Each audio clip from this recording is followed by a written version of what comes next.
There have been so many exciting changes for people during the pandemic. I mean, there's been a lot of silver linings, Sean. A lot of people have moved on from their positions, decided, you know what, this job just isn't fulfilling me. Maybe they're out there starting a business of their own. If we're talking to you right now, that's awesome. Congratulations. But you want to make sure you do it correctly from the very start. Absolutely. And here to help us get on the right track is Patricia Lee. She's a partner with Hutchison and Steffen, and it is kind of like a personal intervention. I think I need you, Patricia. How are you? I am great. Thank you guys so much for having me on. This is exciting. Oh, it's great to have you. You know, I have a bunch of side hustles, and I think other people, they're finding a way to make their side hustle the main hustle. The thing is, though, I think sometimes we get a little bit lazy, or we don't realize the importance of becoming as a business, becoming at least an LLC or an S-Corp or something. So let's talk about the important pieces, the foundation pieces of starting a new business and getting off on the right foot. Yeah, again, thank you guys so much for having me. And it is kind of an exciting time. We are seeing more entrepreneurs come through our door, which is the right thing to do. See a lawyer, especially if you are going to have a business partner. That is critical that you see a lawyer, because you are not now just running a company by yourself, but you have a partner. And some people think, oh, well, this partner is my best friend since high school. It's my mom. It's my sister. Nothing bad could happen. I don't care. Nothing. Yeah, exactly. We'll always get along.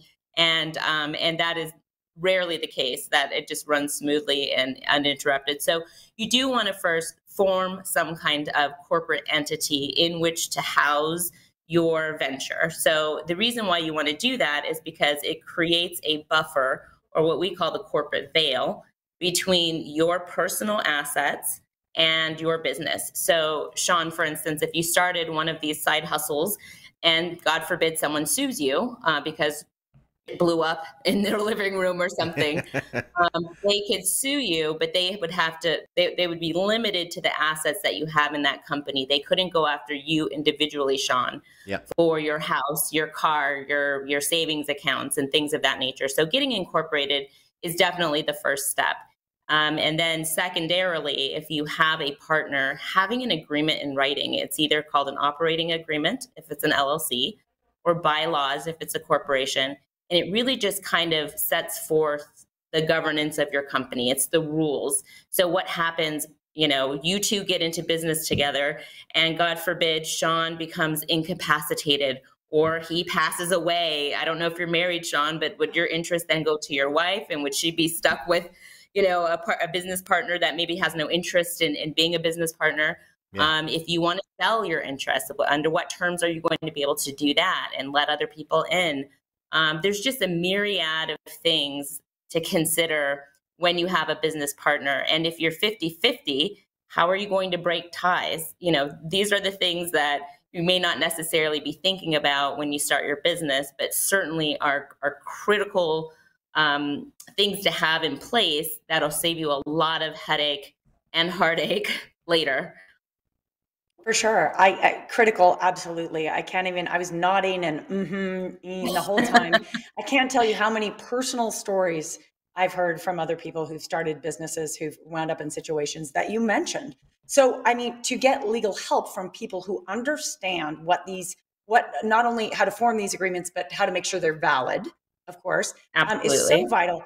One of the things stopping people from doing that is they're afraid of the costs, or they want to save money. Yeah, and that is a valid concern, especially, I'm married to a serial entrepreneur. I mean, he's done everything, you name it, he's done it. And it is, and I think that's why he married me, because it's cheaper to marry you than to hire you. Oh yeah, absolutely. And it's cheaper to keep her. So if he ever tries to leave. Good, yes, correct. Ding.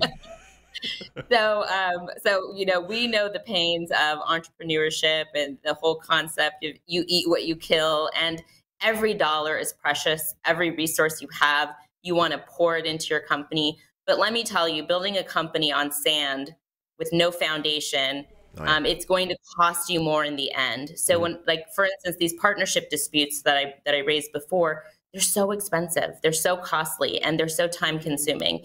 If you have it set up correctly in the first instance, then you're going to really save yourself money on the back end. And for instance, trademarking, something as simple as trademarking. I mean, you brand your business with your name, and it's like your baby. It's like naming your baby, right? You put it on your T-shirts, your marquees, your flyer. Everything has this name on it. Only to later find out, guess what? You have a competitor in the market who's been using that name for years, selling the same product as you. That is a lot of money wasted now, gone. And if you just would have seen a lawyer, the lawyer could have looked up the mark, and if it was available, could have gotten it trademarked for you. Or if it was already being used, you would know that before you dump substantial time and energy into to marketing and branding something that you can't own. So, and also in law firms like Hutchison and Steffen, we also have small business programs that are affordable, and we set people up on a plan. And it's usually for the first year of your practice, because that is when you're getting everything set up. All of your documents are getting created. All of your vendor contracts are being created.